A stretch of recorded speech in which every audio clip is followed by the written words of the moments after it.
Hello again everyone, welcome back to my YouTube channel, May Wonder Vlogs.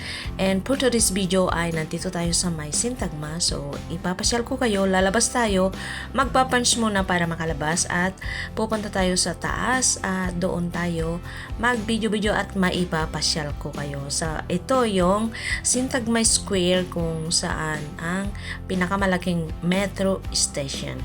Ayan, so ngayon ay paakyat na tayo at ipapakita ko sa inyo ang palibot dito sa may Sintagma. Ayan.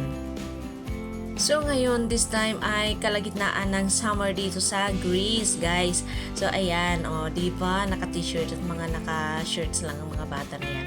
So ngayon, ito yung first step or pinaka-entrance at saka exidan kung pupunta ka dito at sasakay ng kung saan ka man pupunta ng metro station dito sa may Sintagma. At napakaganda guys, lalo na itong mga walls dyan at hindi ko na malapitan at ibibideo ko na lang ng konti, then lalabas tayo para maipakita ko sa labas guys. Ayan, so thanks for watching again and hope don't forget to subscribe, share, and likes my video and hope you like this video.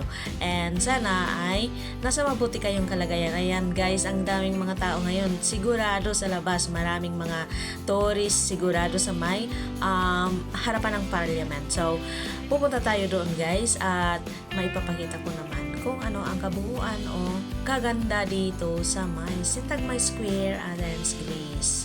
So, ayan guys, ipapalibot ko lang ng konti dito bago tayo lalabas para naman ay makita nyo kung gaano kalawak at kalinis dito sa may metro station. Kahit sa ang metro station dito napakalinis guys, grabe. So, ayan, ang kagandahan dito, malinis siya at kahit sa ang bansa naman ay malinis talaga. Ayan si Lola pababa, sigurado baka magta-travel din yan at kukuha ng metro station. Ayan. Anyway, ayan, palabas na tayo guys at ito na nga, nandito na tayo sa may labas at dito sa likuran natin, papakita ko mamaya, ay sa may parliament. So, ito yung pinaka-park dito at ngayon ay pupunta tayo sa taas at paikot lang muna tayo dito ng konti. Ayan. Ang ganda naman ng halaman na to. Ang ganda yung mga bunga niya. Ayan, parang sampalok pero hindi siya sampalok. Ayan, so ito yung pinaka-park ng Sintagma Square and maraming mga dyan sa baba, kainan at mga shopping mall. Mga shopping. Ayan, mga shop na pamilihan ng kung ano-anong gusto nyo. So ito na nga ang palibot dito. Nandito yung Grand Britain na hotel, mga ganyan, Grand Plaza Hotel, ayan. So, ito naman ang hagdanan papunta sa harapan ng parliament, ayan. So, ang daming mga tourists ngayon guys, kaya ang ganda-ganda ng mga ang gandang mamasyal, ganyan.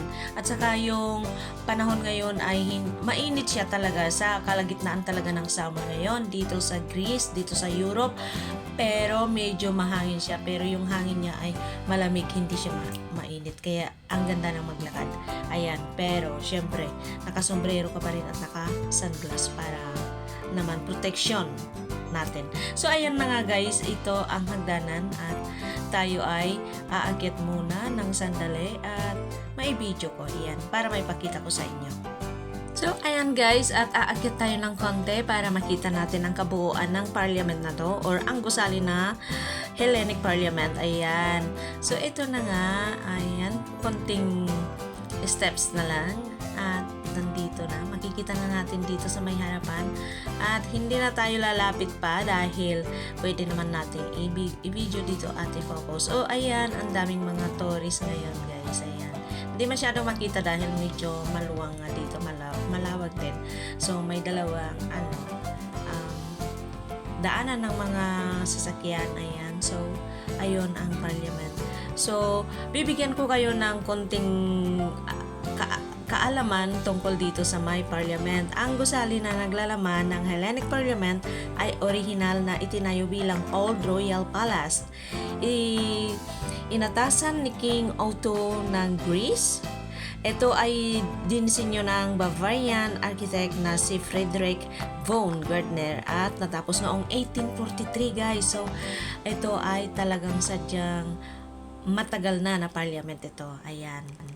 So, ayan guys. So, sa gayon, ang Parliament House of Athens ay mayroong isang sentral na lugar sa pampolitika at cultural na buhay ng Greece na kumakatawan sa parehong makasaysayang pamanan nito at sa mga kontemporaryong demokratikong proseso nito. Ayan. So guys, ang Parliament House ay hindi lamang nagsisilbing legislative hub, ngunit naghuhus din ng maraming official na mga kaganapan at seremonya. Ayan. So ito na nga guys, ayan, pababa na papunta doon sa may mga pamilihan, mga ganyan, maraming mga kainan dyan.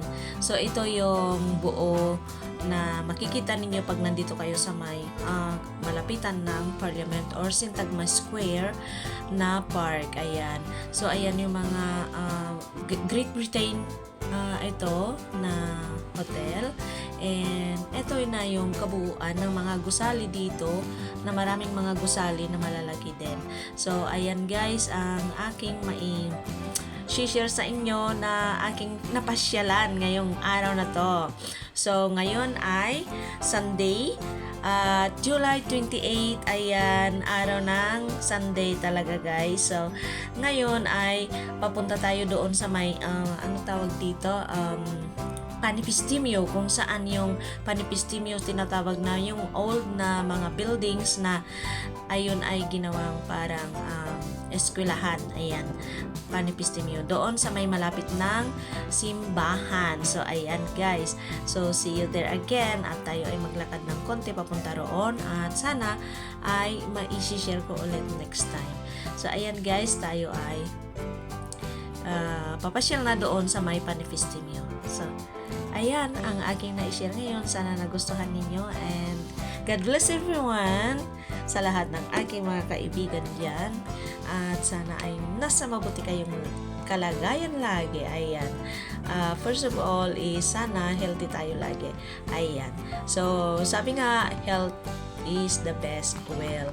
Kaya, kailangan pag-ingatan natin ng ating mga sarili o kalusugan. So, ito ang kabuuan ng ating video ngayon. At salamat sa Diyos at nakapasyal tayo guys. Actually, ay mayroon akong sana trabaho pero naudlot. So, ano pa ba ang gagawin natin? Di mamasyal para makapag-unwind, makakita ng ibang mga tao. Ayan, ang daming mga tourist ngayon dahil summer dito. Ito ang Great Britain guys. Di ba ang ganda? Maluwang po to hanggang doon sa may dulo doon. So, ayan guys, patuloy tayong maglakad ng konti at tatawid lang tayo and then mamaya ko na ipapakita ulit yung sinasabi kong Panipistimiou, kung saan ito yung street ng pangalan na Panipistimiou papunta sa may simbahan. So, ito naman guys ay way na papunta dito sa may Syntagma at papunta doon sa may kung saan yung bahay namin. Ayan, yung papunta ng Ambiloco P. Ayan, pag nandito ka sa Athens, Ambiloco P ay popular yan talaga. Ayan.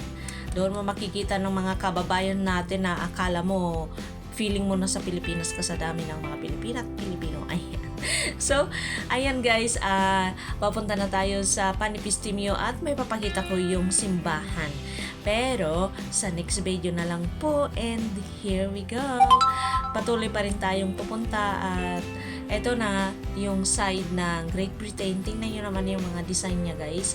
Ay parang parang mga ang tawag dito, lion or na may pakpak. Ayan, hindi masyadong makita dahil sa malaki nga itong building sa personal kasi. So ayan guys, salamat sa panunood. Ito, ipaikot ko na ng konti at tuloy na namamasyal talaga si Mary Ann dahil naman naudlot ang aking trabaho ngayon. So, naisipan kong mag-video naman na matagal ko nang gustong i-video ang part na to. And sa wakas guys, na i-video ka rin ang banda na to. So, thanks for watching everyone. See you again next time. Bye!